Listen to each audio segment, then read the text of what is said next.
Hey, what's up, everyone? I wanted to take a quick minute ahead of today's show to talk about some of the things we have going on at the Lionheart Radio channel. Right now, you're listening to a long-form conversation. I typically release those every Thursday, and I interview an elite athlete, thought leader, coach, high performer, anybody that I believe is living at a high level and has wisdom that we can extract, pull away, and apply to our own lives. Additionally, I have the morning coffee show, which is less than 10 minutes long. And in that show, we focus on emotional and psychological deep work. And typically, I just introduce a topic or a thought or an idea, and then just give you a way to think through it and apply it to your own lives. And so, one of the things that I believe is that there's a gap that exists between where most of us are and where most of us would choose to be living should we have the option. And I really see it as my mission to make that ideal vision attainable for you. And, I've built it in my own life, and I do believe that it's actually attainable for more people than we typically recognize. We have a tendency to look at people who are doing really great or extraordinary things in life, and we distance ourselves from them, thinking that we're not the kind of people that could have a life like that. And, I'm here to tell you 5 days a week that that is not true. That is unequivocally false. There is a way that you can make the ideal attainable. You can build the life that you want. It just takes some effort and some creativity, and sometimes you just got to find the angle. And that's what I really love about today's show, is that the two people I'm interviewing have really found the angle, and they go through their entire thought process for building their business and planning the epic adventure that they have ahead of them. If you guys have any thoughts on today's show, or even if you want to work with me at a deeper level, I've got one-on-one coaching options open. I've also got the Clarity Academy and different online courses. And so hit me up, rick@louaviv.com, and we can talk through some of those options. And then lastly, I wanted to say there's a part in today's show where we talk about the bucket method. And all that is a way for you to look at your life as it currently is, and then figure out areas where you might want to apply more energy and focus. And in the show, I said I was going to create a PDF, which you'd be able to go download and start working through that for yourself. And as I started creating that PDF, what I realized is that I have a lot more to say on that subject. And so I'm rolling that into a new program that I'm going to offer in the coming weeks. And so I would say if that is something you're interested in, just keep on the lookout for that. I didn't edit it out of today's show because I felt like it could mess with the flow of the conversation. And so I just left it in there, but just know if that's something you're interested in, it will be coming out in the coming weeks. You guys can stay on the lookout for that. I'm at @RickAlexander_ or at Lionheart Radio on Instagram. I think that I've taken up enough of your time. I really love today's show. I thought it was the perfect way to head into 2019. And so without further ado, episode 128 of Lionheart Radio.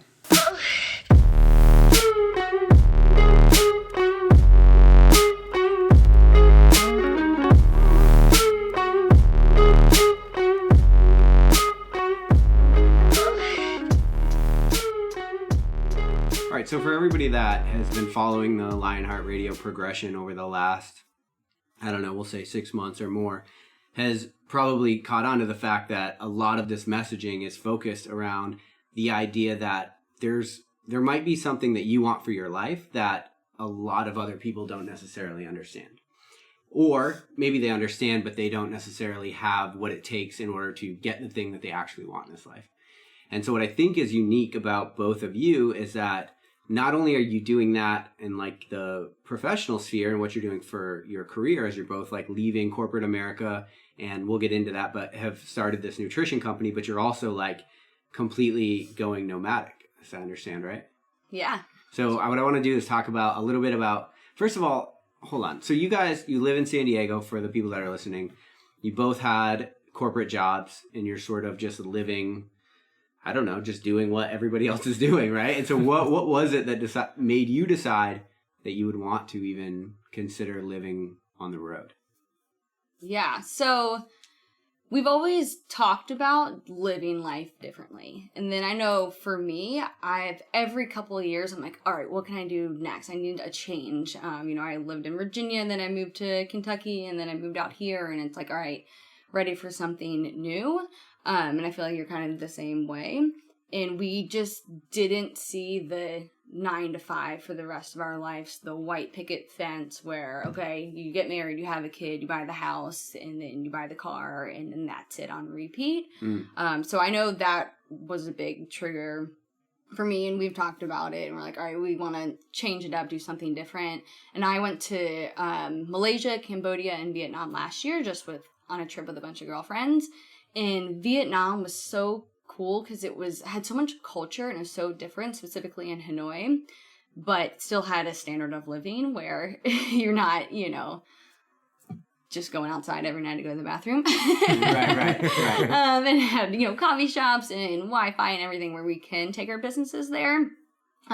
So that drove the location. But then as far as just the direction of taking our lives, like really being passionate about what we want to do every day and then just doing something different, I think was the big thing. Yeah. I mean, for me, it's always, I've worked, in an office for basically since college, like the last 8 years, but the thought of spending the next, 20 doing that, I'm like, there's just no way. I'm not going to do it. Like, I refuse to spend my life doing that's something I don't want to do. Yeah. And then with her, it was like someone that once we started dating and, kind of took the relationship more, and it was like, okay, she's down with this, right? It's like, I feel like it's a lot more for guys to want to, live the, nomad life or go adventure and stuff more. Yeah. But girls are a little bit more like, no, like, they're just not as like free flowing into that type of thing. Absolutely. So, and that's one thing I was like with her, I was like, oh wow, like she's down. We could, really do this. Yeah. So we really just put a plan together. Like I remember it's like 2.5 years ago, we were like talking about it and we were like, okay, well let's pick a date, and the date was, January 2019 and now we're here. It's 4 weeks away. Yeah. So you've been planning your New Year plans for a very long time. Like you didn't wait till now. Yeah. No, it wasn't like the last 4 months we were talking about it. Like we really had this conversation probably in 2016 at some point, and we set a date of when it's going to happen. Okay. And we just been as it got closer, putting more into place, putting more thought behind it and things like that. We call it the master plan. Yeah. Our master plan. But it starts with, building our businesses and leaving the corporate world, which I, a couple months ago did. And then he just put in his notice. Yep. And then from there, going traveling and living abroad and just exploring all of that. And then coming back, we have some other plans after that to just continue the adventure. Yeah. So I think two things that I've sort of picked up on, one is the fact that you named it. I don't know if you did that consciously or not, but the fact that you named it, it gives you, psychologically, it gives you somewhere to put it, and it allows you to, it doesn't just become in the clutter of the rest of your life. You're like, no, this is a thing that I've named that I'm working on. That's a project that requires X, Y, and Z. And so actually naming your projects and the things you want to do with your life is actually a really important part of executing them well. Oh, right. And so the master plan, we have a spreadsheet, of course. One day I'm going to travel and I have a master plan with a spreadsheet are very different approaches. I guess that's what I'm getting at. Right. Oh, yeah. Yeah, 100%. And we took that, so we literally have everything, all the details on there. But then even though we have a Asian night, we call it. So once a week we have an Asian night where that's all we focus on. And wait, hold on. Why do you call it Asian night? You named that one. Yeah. I usually name most things, but Jenny definitely named that one. Okay. Right, well, I guess the first big part of our master plan is do you order pho and No, okay. not yet. We're still making our own food, but obviously the first big part of the plan is we're moving to Asia. Yeah.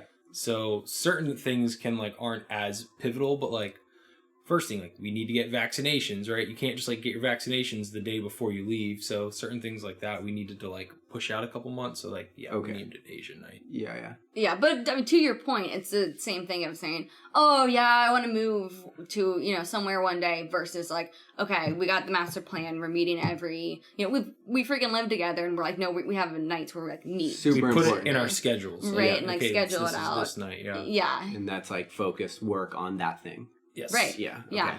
So that's a huge takeaway for people that are trying to do anything big, especially with a partner, because having the ability to make sure that you're both on the same page and communicating what you're trying to do, and that's that's huge. The other thing that I noticed, so it's become really clear to me over the last probably year or so that if somebody looks for their purpose in life, it can get so daunting and difficult. It's just that's an abstract thing, and it's well, I don't even know where to look. One thing that helps is if you figure out what you want your ideal lifestyle to be, then you could start putting other things into your lifestyle. So then you could figure out like, well, what job would even fit the lifestyle I want? And that's a problem. A lot of times people pick a job because it looks good, but then they find that they hate their life because they don't like the lifestyle of the rat race and the cubicle and the whole thing. So I'm curious with you guys, as you were thinking about this the master plan and before the Asian nights and stuff, the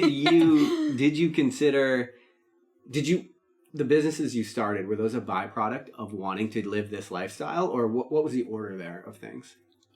So, good question. I would say that we knew we wanted to live the entrepreneur life. I would say that happened first. And yeah, I get the question a lot too, like, oh, I just don't know what to do. And I'm like, you just start something, try something. And then you're one step closer because you know what you want or what you don't want. And so we probably had a handful of ideas that we've tossed around. And we just kept either trying some things or we were already kind of living our passion of what we were doing, which is, fitness, nutrition, and all of that, and got connected with the right people where it kind of naturally happened. Yeah. But it didn't naturally happen in the sense of like, oh, this was all just created for me. It was kind of like, oh, here's a little opportunity. Okay, I'm gonna fucking like jump on this and turn it into what, it is now. Okay. Because with nutrition, you both started essentially like it was just an opportunity to help somebody else with a nutrition company. Right. Isn't that how it started? Yeah. So Jen Ryan, she's a really awesome nutritionist. She reached out and was like, hey, I really need some help. She wouldn't be mad if I said that she doesn't know how to attach a file to an email. Okay. So it was like, we need some business consulting help. Yeah. So I started helping her out with that. But because of my experience with, doing bikini shows and CrossFit and things like that, and just being around Aaron, who was already weighing and measuring all of his food and knew all that stuff anyway, I had value to bring in that sense too. And so I, helped her kind of on the business side, but then we started getting into, I was working with her clients and she was mentoring me and she's awesome at this stuff. And then I started studying more to get my license, and that kind of at the same time, then you got in the picture and started studying more to get your license. And then that's just kind of evolved from there. Yeah. So I've known Jen for a long time, since she moved out here. So when she first started her nutrition business, she reached out to me to help her build the website because my background's in software. So I did that, helped her set up all that and things like that. And then Jenny started working with her, and we would meet up and sometimes and talk nutrition. Because for me, it was like a hobby, right?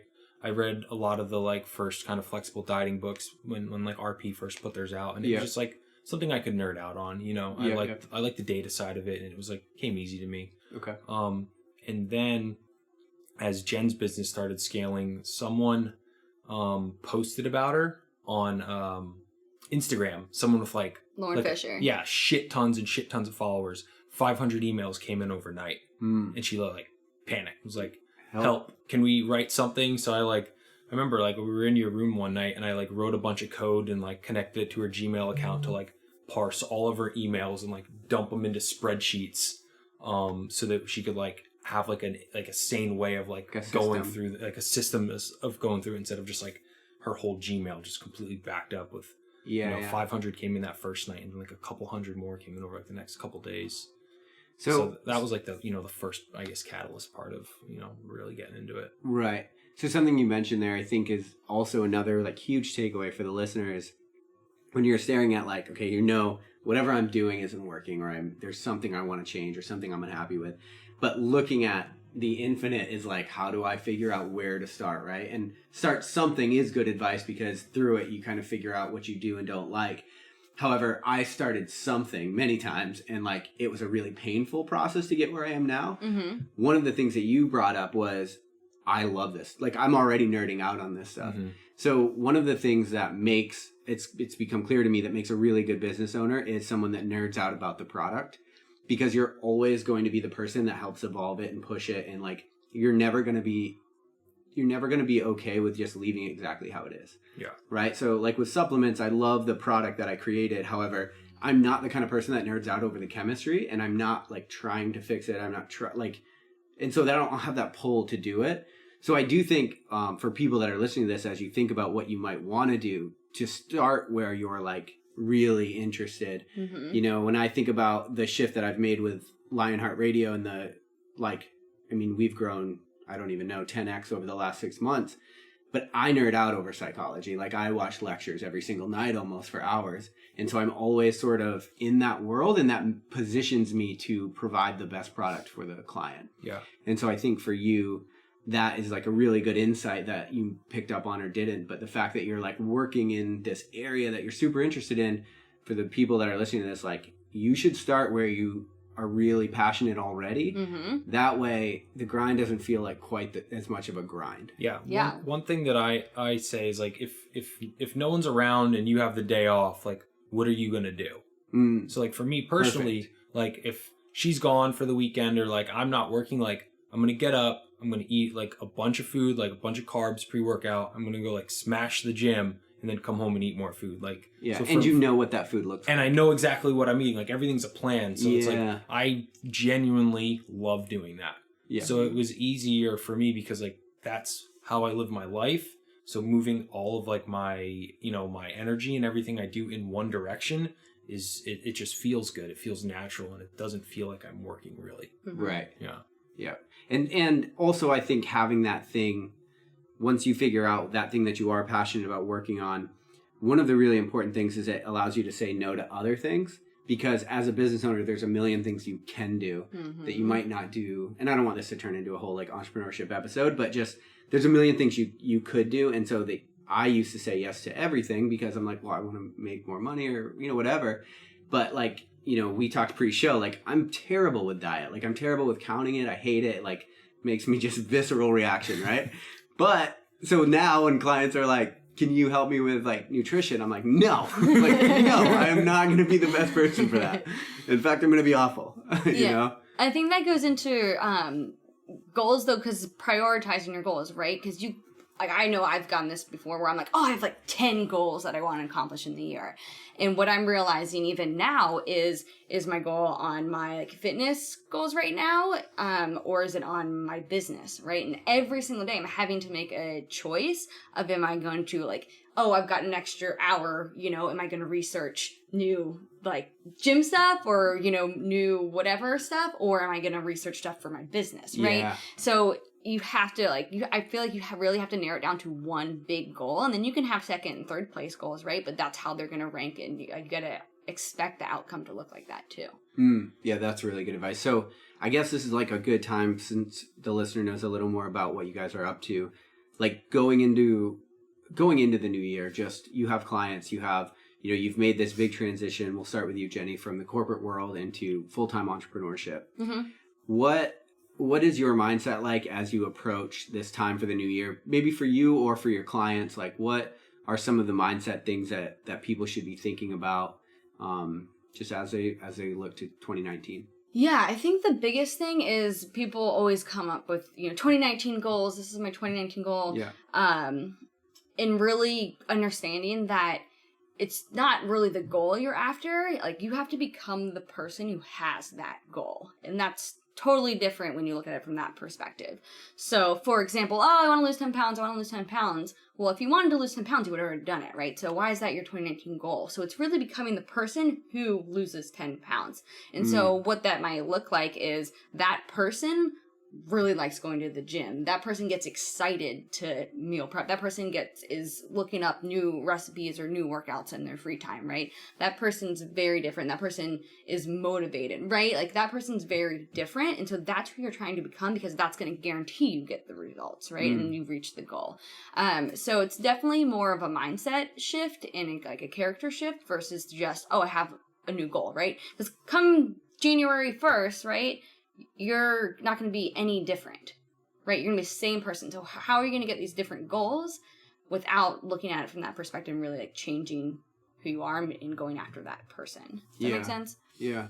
So if I'm thinking about this, so if I'm listening to this, I'm like, yeah, I understand that, but I'm not that person, and I haven't lost that 10 pounds. So like, what do they, like, where do you start with that? Do you start just trying to visualize, like, what would this person do? Or... Yeah, no, this is great because, so for my business too, right? Like, just to put it in a different perspective, like, I have business goals, right?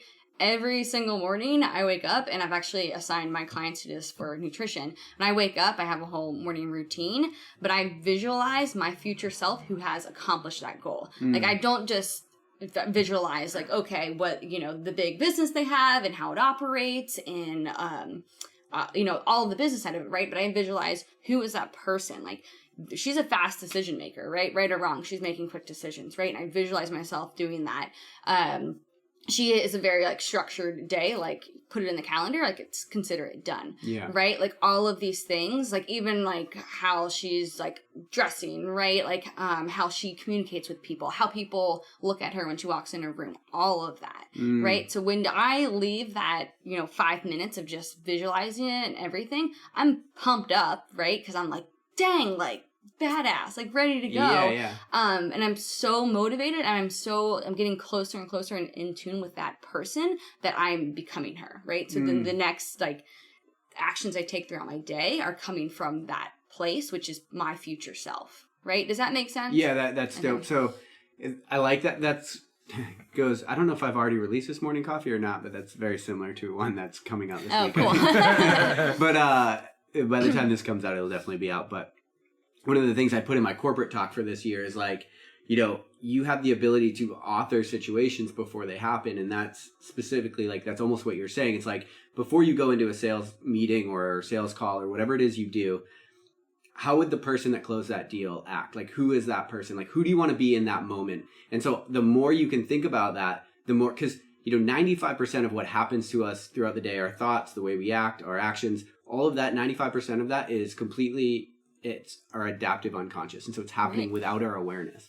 And so if you just go into every situation like everybody does, like, well, we'll just see what happens, I'll do my best. It's like, that's exactly, we'll just see what happens, because nobody fucking knows, because you don't even know who you really are. And so, like, just taking a moment to visualize it. And I've gotten to the point throughout my day where it's like, even before a call, I'm like, how do I want to come across to this person on this call? And then you think about that, and it's like, you actually get to take a little more ownership over how you show up in your day to day, and like who you're going to be in every single moment. Yeah. And then that positions you to get the things that you want to get better. Yeah, 100%. I mean, when I was competing in bodybuilding in my bikini show, I would visualize myself on the stage.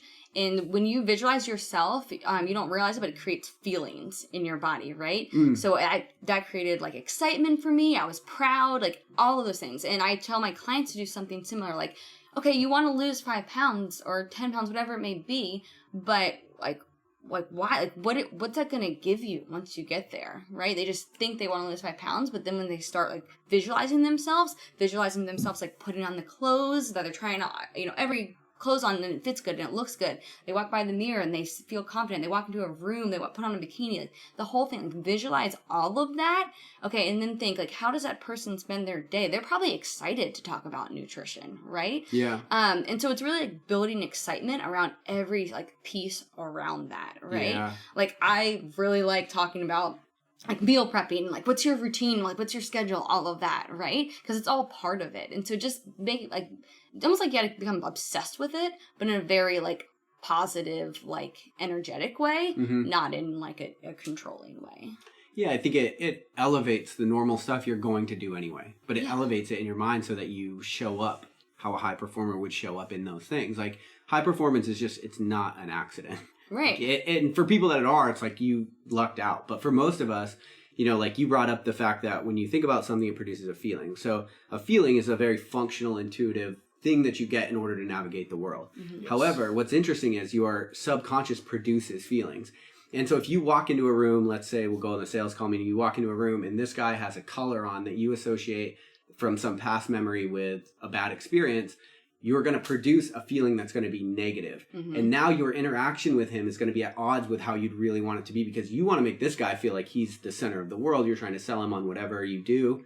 But instead, your body language is going to come off like you are adversive to him. And the reason is because you've allowed what you're unaware of to author your actions. Yeah, 100%. I mean, even day to day, and like we know this as entrepreneurs, the emails, and literally there's been times where I'm like, oh, I gotta check my email, and I've had to stop and be like, I need to change that thought. Like, I people are emailing me about this stuff. Oh my gosh, I'm getting ready to help these people, like change their lives. Like, holy crap, people want to hear from me. Like, totally change the thought around it. And that gets me an excited, like, ooh, I cannot wait to get on these emails vibe versus like, oh, one more email left, right? You know? Yeah. So it's totally like how you can, like, and you have control to shift that. It's not like I've just, born, like everyone's born just the way they are and that's all you're going to be. Like, I have the ability to completely shift that, and that's just how I change who I am to become the person that has the results.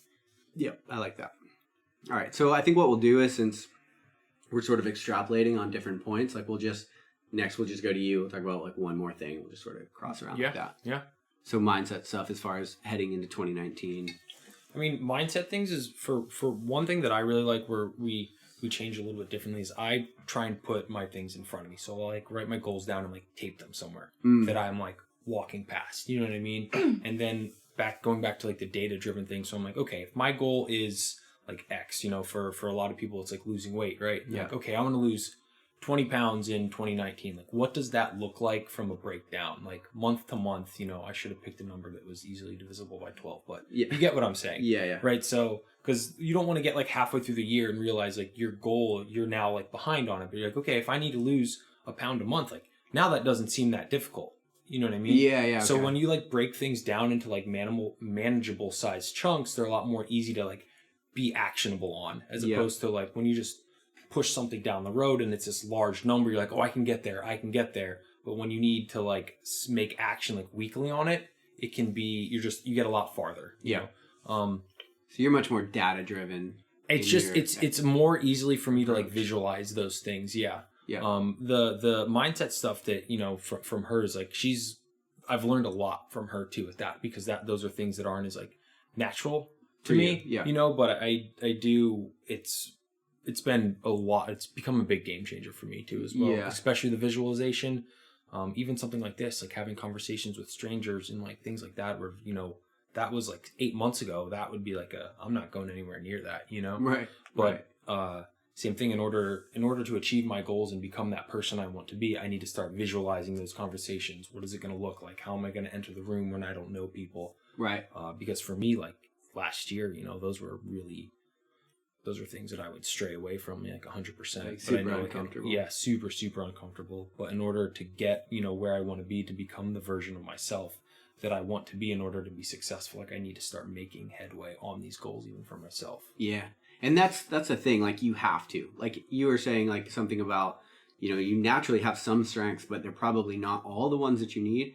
And, that's one of the things that's become really clear to me as I've gone out on my own, and like my life, what I eat every day is dependent on my ability to continue to generate, is that like I naturally am not good at talking about money, but like it doesn't matter. If you want to eat, then you just are going to have to figure that out and like go be that person, no matter what it takes.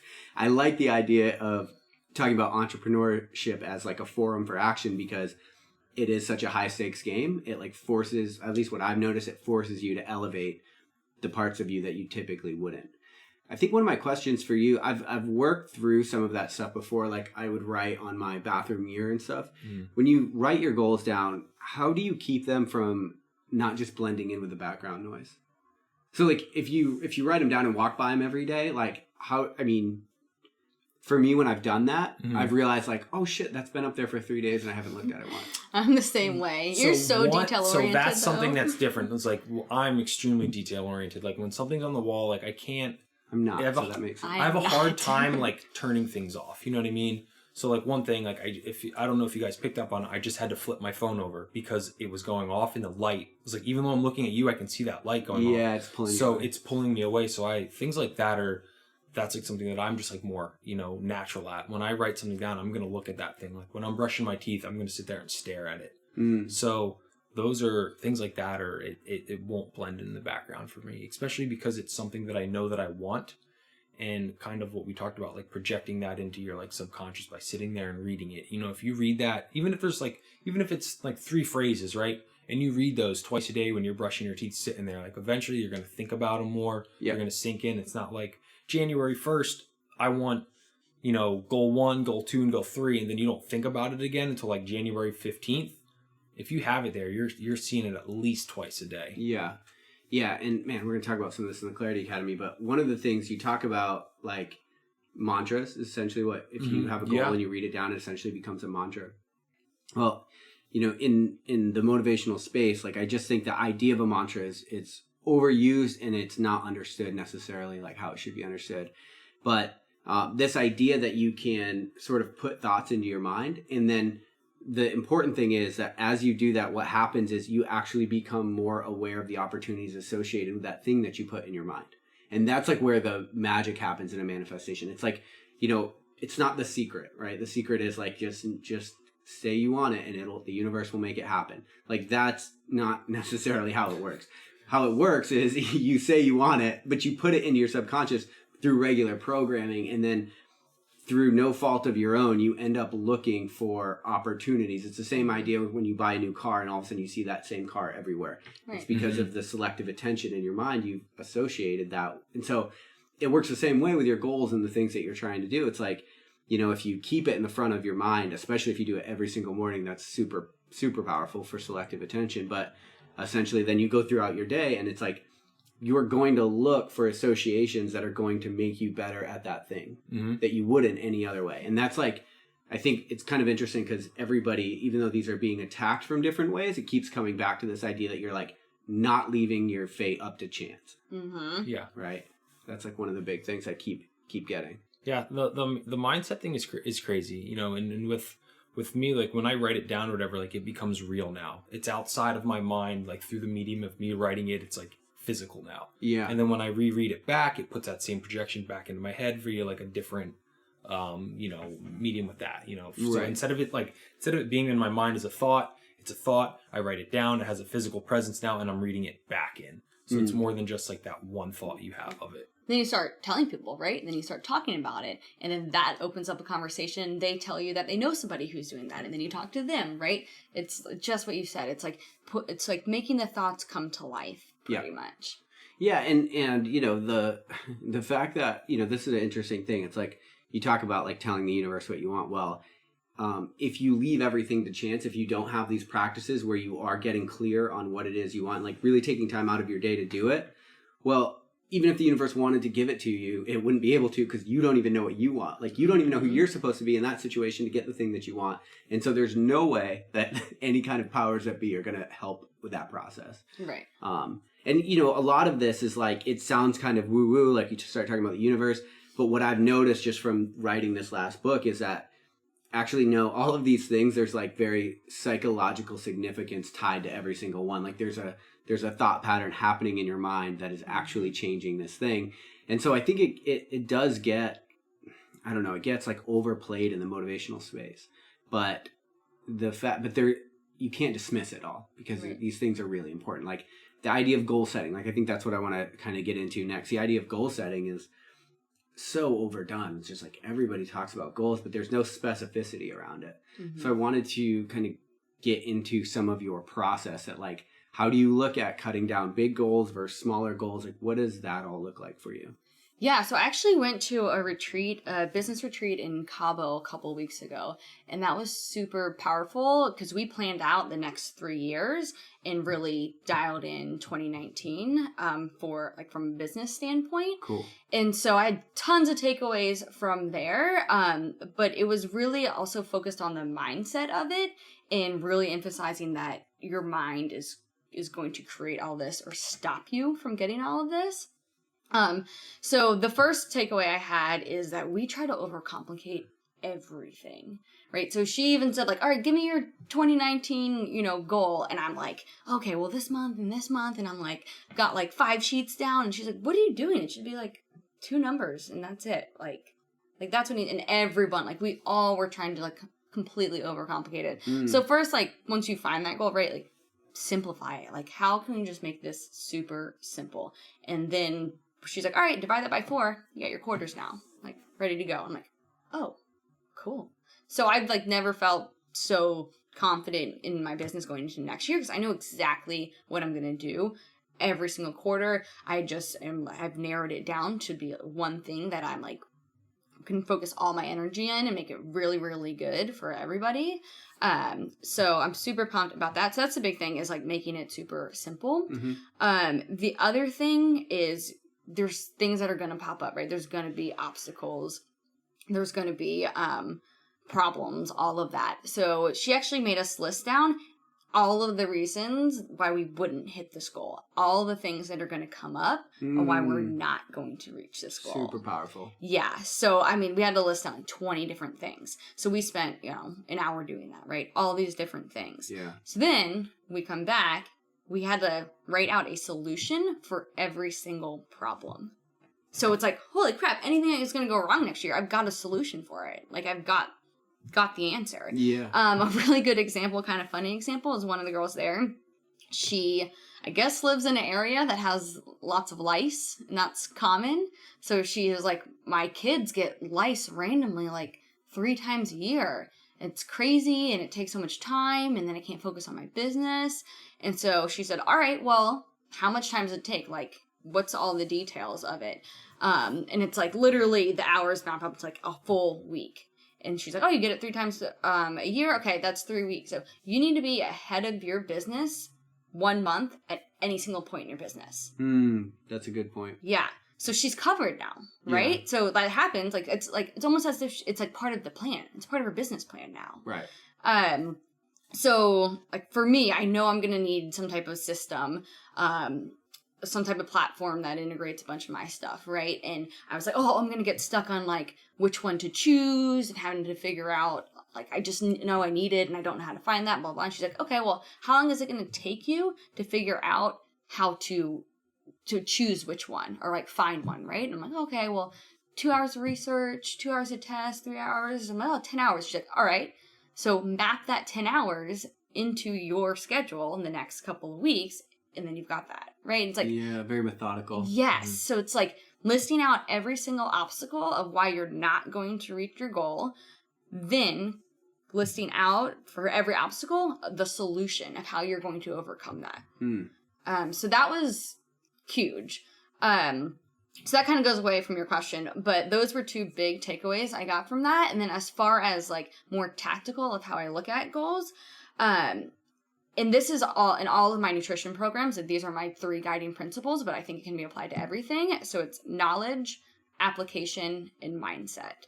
So you have to have some knowledge about the goal, right? Yeah. This is where a lot of people will hire out because coach, whatever it may be, to gain knowledge, take a course, whatever it may, like whatever your goal is, you have to gain knowledge in that enough. Like you don't have to become an expert, but enough. The next one is application. Like, okay, cool, you have this information, but how are you going to actually fit it into your day-to-day, right? So if you have a goal, like same thing with like Asia night, right? Like, are you scheduling time every single week to focus on it, right? So if you have a goal to lose 10 pounds, I keep going back to the example, but lose 10 pounds, but you're going to do it on your own, let's say. Okay, have you mapped out 2 hours a week where you're going to be figuring out how to do that? What the type of food you need, the amount of food you need, the like meal prepping or changing what you're doing now and like dedicating time to that. So that's the application piece. And then lastly, the mindset, like that's, obviously we've been talking about that. That's huge. And you've got to be motivated. You've got to be excited about it. It's something that it's a behavioral change and you have to be open to that. And like I said, becoming that person. So being aware and working on that. So those are my big 3 things that I think you'll need in every goal. Yeah. I like the idea of getting yourself excited for it. So that's something I've been thinking about a lot. So when you have a goal, if you can tie emotion to that goal, you actually have a much better chance of achieving it, because we are emotional creatures and emotion can get in your way, but it could also be leveraged to get what you want in life. And what's interesting is like I guess that's the same reason that you would want to nerd out about something that you would start your business on, because you have emotion tied to that thing. And so it's going to intrinsically pull you toward it. Mm-hmm. And so sometimes like I've realized that a lot of people are setting goals that they're pretty apathetic about. And if you can't figure out a way to get emotionally invested in that goal somehow, you're going apathetic about it. You're going to stay apathetic about it. Mm-hmm. You're not going to like get up at 5 a.m. You're not going to do the spreadsheet. You're not going to do the thing that you need to do if you can't figure out a way to start like going back and tying some kind of, passion into it. Right. Right. One example I heard that I thought was super awesome is, all right, if I told you over on that hill, there's $10,000, what do you do, right? You're going to go charge that hill and go figure out a way to get around that hill to get that $10,000. If there's going to be like a roadblock, you're going to figure out how to get around it. If there's going to be something, like, you're going to be so excited of like what you're going to do with that $10,000, like all of it. So imagine if that $10,000 was just your goal. Right. Right. And so it's like, when I said $10,000, like you kind of like popped up a little bit, right? Like everyone kind of like, Yeah, you know, everyone does. everyone does. That's like, a little stack right there. yeah, you're like, oh, cool, $10,000. Walking around money. Yeah. But like, it's just like, that creates an emotion, like an excitement, right? So it's like that, and that's all just made up, right? So you have that same capability to create that own like excitement about your goal. That's a good point. It's all mindset. We keep saying it. Yeah. I mean, it really is. So, I mean, all right, so that's good because we were talking like business goals. Do you set goals in other spheres of your life? Do you have fitness goals? Do you have relationship goals? Do you have like what other goals? So I think one of the things I did a morning coffee episode on a while back was this idea of like buckets, and it's starting to like get a movement of its own, which is funny without me. But basically, like if you were to think about your life and divide them, you have like a wealth bucket, a spirituality bucket, let's say psychology bucket, physiology, which would be like health bucket, financial bucket, right? So what I do is I literally list all of these out, and then I think about how full are those right now? And if sometimes you realize that you have to prioritize your wealth bucket for a while, especially if you're an entrepreneur, you're like, okay, I need to focus on building this business right now. And so do you have any kind of process like that where you look at, do you sort of set goals, like broad spectrum goals, so you can kind of figure out what it is you're trying to do? Or are you more like, let me focus on this right now and then I'll come do this later? Yeah, that's a good question. I really like that idea of categorizing like that. Like I might It's super easy to visualize. Yes. I'm a very like structured person too, so I like to be able to kind of, like you said, have its place. Yeah. So I like that. And I kind of think I do somewhat think of it like that, but that makes it more clear. Yeah, so for 2019, I would say my 3 goals are like my business is number 1, and I had to kind of make a hard decision on that between like my fitness and because that's kind of what we talk about. It's kind of part of our business too, right? So business is number 1, and then fitness, health number 2, and then like our Asia travels, exploring being number 3. Those ones I would say like think about it as in terms of goals, in terms of like relationships, as far as like him and I, or like friend groups or things like that. I feel super fulfilled in all of that. It's like super happy. So it's not something that I feel like I have to like put energy in or set a goal to be better. Yeah. But I think naturally it's like an everyday, like I think about it every day, but I guess I haven't termed it like, I have a goal there. And then as far as like spiritual, how do I say that word again? Spirituality. That's one. Yeah. I think I'm super into like even like your morning coffees, right? And like the life coach. Like I had a life coach / business coach for a while, and that just opened the door. And I sent you a podcast the other day about like that aspect. So I think I do that naturally because I know it feeds into every aspect of my life. Sure. So it's always like up there as a priority, but kind of same thing. I don't have like a specific like goal around it. Yeah. Well, I think awareness is like the idea behind the buckets. Right. But so you are aware of these things and you're like, well, those buckets are full. So it's like not a focus right now.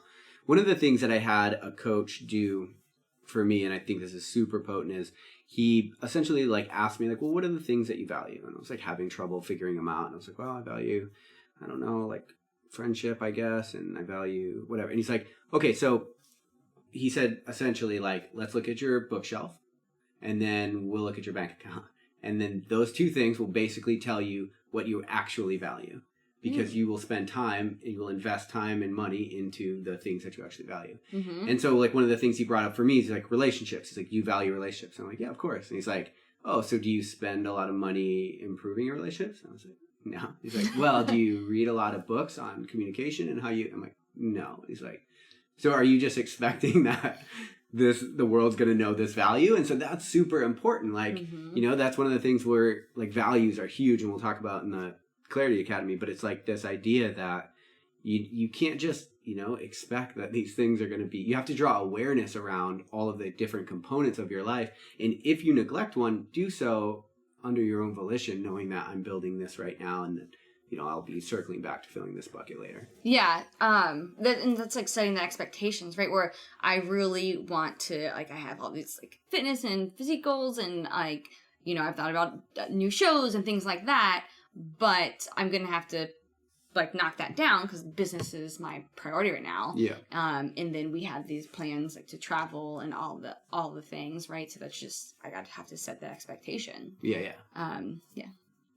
So when we were talking, you almost already talked about doing this idea that you sort of write out your goals and then you have a spreadsheet for deducing them, right? For just cutting them down and making them more manageable. Yeah. Is that probably would you say that's the extent of your sort of goal process? Yeah, I mean, I think like what is most important to me, right? Or like what do I want most out of my life in the next 2 to 3 years? Yeah. Right.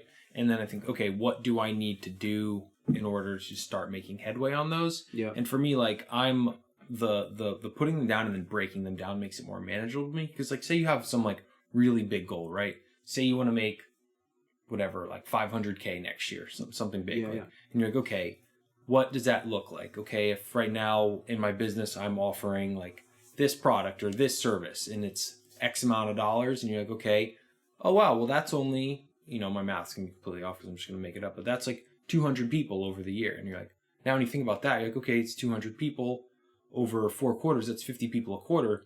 That doesn't seem that far-fetched, right? It's not this monstrous number, but you're like, I could work with 50 people a quarter. Like, I can do that, Yeah. So it becomes more manageable. So I always try and break things down into, like, what is these next type of, like, actionable steps that I can actually start making work on. Yeah. And then, like, over time, like, it's just math. It all rolls up. Right. And I just try and think, like, what is the smallest way I can break it down to start making action on? Yeah. Yeah. Oh, yeah. That's great. Like awareness of what you're actually capable of. That's super important too. Mm-hmm. And what you find is when you break stuff down into manageable steps, that you're actually capable of the bigger things than you think. It's just that you haven't looked at them in the right terms. Yeah. And so we like live in sort of a weird delusion for whatever reason. Like we don't necessarily know. We sort of like make ourselves better in our mind, like what we're capable of. And then the reality is that we're actually better than even that, but we're not acting in either right now because we've told our mind that we're, it's this weird psychological thing that we do where we make ourselves look better to ourselves. And so we tend not to work on the little things that we have to work on. Like people just generally in self-awareness misdiagnose themselves on how good they are at things. They think that they're better. Mm-hmm. The reality is those things are even more attainable than you think they are, but you have to like pull back that delusion of what you're doing and like really look into like, what do I have to do today? And so I really like that there's this central theme of like taking ownership over all of the different moments to get where you want to get. Yeah. I mean, we literally sat down probably a couple of weeks ago and we said, all right, what's your goal for 2018? We said, all right, like what the next couple of months? And then we turned that into clients, and then we broke that down into months. And then we said, okay, well, that means X for this month. And then what are it was like 7 things to create that. And then you had your to-do list, and it was like, oh, we did it in cool. like 20, 25 minutes. Right. We just sat down and like, okay, these are these things. We just like broke it down. Yep. And I think like because when you think like, oh, I need to do this, I need to do that, and you just have like all these ideas in your head and they're like floating around, you kind of get overwhelmed.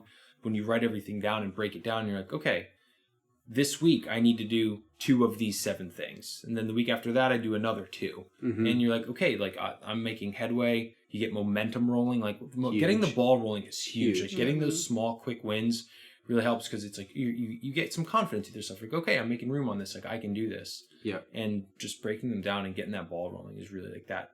It just helps so much. Yeah. I think too, a lot of people are very good if they're given a path. Yeah. Right? Like a lot of people might be scared to try the entrepreneur path because they're like, holy crap, it's just so much like all over the place. And they feel very good like on their path, not meaning like their career path, but like they have a job, right? And there's lines of what you do and what you're expected to do. Mm-hmm. And a lot of people are like, oh, I can do this, right? And I can excel within this path or within this box, right? But then once you get out in the entrepreneur world, it's like, holy crap, I could do anything and I don't know if I'm good at it or not and what makes me good. And there's just so much unknown. So like mapping it out like that gives you more of that path where you're like, oh, I can excel in these 7 things. I can do really well at those. I find a lot of people who are like thinking about the entrepreneur route are probably successful at their current jobs. Yeah. But that's what scares them. And I was the same exact way. I'm like, oh, I'm only really good if I'm told what to do. I can excel at that.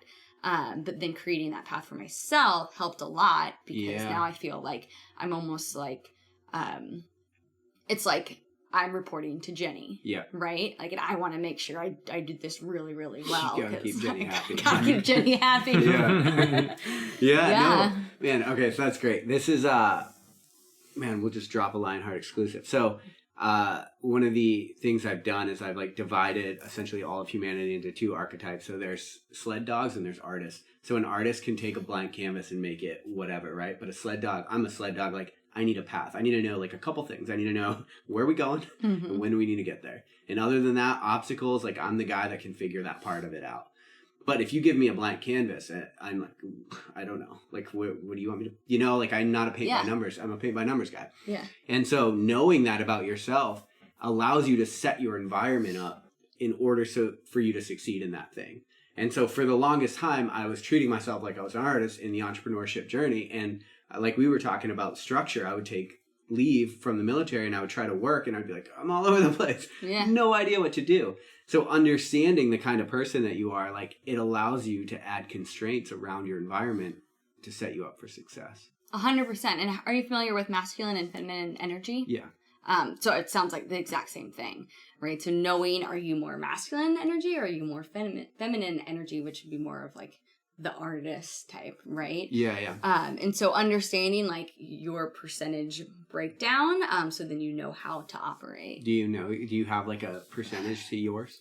I took some quiz that told me, and I am definitely more masculine. Was it like a legit quiz? Was it like, what kind of pizza are you? Like, what kind? Was it a BuzzFeed? It wasn't a BuzzFeed one. It was, I don't even know the name of it, so I wouldn't even tell you, but it was some random one. I don't know, I would say it wasn't like the best one, but it wasn't a BuzzFeed one. Yeah. But I think, like, I'm definitely more masculine. Like, I'm very, like, type A. Like, I'm going to get this done. I'll go talk to people. Like, I'll get it done. Yep. But I do feel like I do have a creative side and a... For sure. Side where I like to, just talk to people or just try new things or just kind of spend the day and not really have a structure, right? But I'm definitely more of the masculine energy. So I would say 60-40. Yeah. And so I guess that's a good point. Nobody is one thing almost. Right. Right? Yeah. But in order for my creative side to flourish, there has to be a structure and a path. Yes. And so knowing like the majority of how you operate, it allows you to condition your environment for that. And then, then you'll find that within that you have the mobility to achieve more. Yeah. And I also, like 2 years ago, I would have never said that I'm a creative person ever, but I'm so open to the fact that I can be anything I want to be, right? Yeah. And so if I'm telling myself I'm not creative, I'm going to take, it's the same thing with manifesting. If I'm going to think I'm not creative, I'm going to have thoughts that I'm not creative and take action that I'm not creative. Yep. But I've really allowed to like open that up and be like, you know what? I am a creative person because I did that and that. And I thought of that really ridiculous Halloween costume like 10 years ago. That was really creative. Like, and like this and that, and like finding evidence in my life